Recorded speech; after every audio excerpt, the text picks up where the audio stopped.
Welcome back to our channel. Our topic for today is Pudd'nhead Wilson, written by Mark Twain. These are some main characters of the story. In the town, two children are born, one to the Mrs. Driscoll and one to her slave Roxy. Mrs. Driscoll dies soon and both children are bought by Roxy.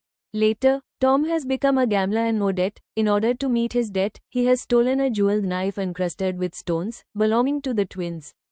Roxy, being in financial crisis, has asked Tom to pay her monthly allowance. She blackmails him, tells him that she will reveal the truth of his slave blood. Tom is in dilemma after hearing the truth.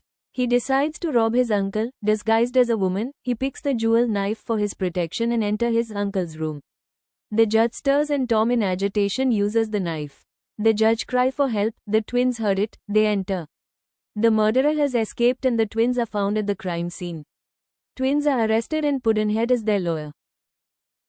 The courthouse was packed with people, all waiting to see what would happen in the most important trial the town had ever seen.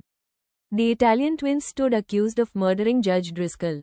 Many in the crowd pitied them, because they seemed innocent and helpless, but the case against them looked strong. Then, David Wilson, whom people used to laugh at and call Pudd'nhead, stepped forward to defend them. He carried with him a small black box filled with fingerprints he had collected for years. Until now, everyone thought this hobby was useless, but Wilson was confident that it would reveal the truth. Wilson explained to the court that no two people in the world have the same fingerprint. He showed the prints from the bloody knife that killed Judge Driscoll. To everyone's shock, the prints did not match the twins at all. Instead, they matched Tom Driscoll, the very man everyone believed was a respectable gentleman of the town. As the people gasped, Wilson revealed an even more shocking secret. Years ago, Tom had been switched at birth. He was not Judge Driscoll's aristocratic nephew at all. He was actually the son of Roxy, a slave woman, who had exchanged her baby with her master's child. The true heir had grown up as a slave, while Tom lived a false life of wealth and privilege. The truth destroyed Tom. His guilt was clear, both for the crime and for the lie he had lived his whole life. He broke down in front of everyone. The twins were freed, their names cleared, and the entire town turned its eyes toward Wilson. The man once mocked as Pudd'nhead was now celebrated as a genius.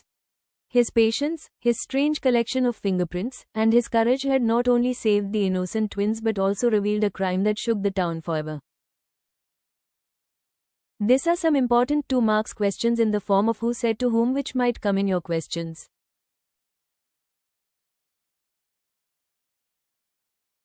Thank you. If you found this video helpful, don't forget to like, share, and subscribe to our channel for more legal insights. See you in the next one.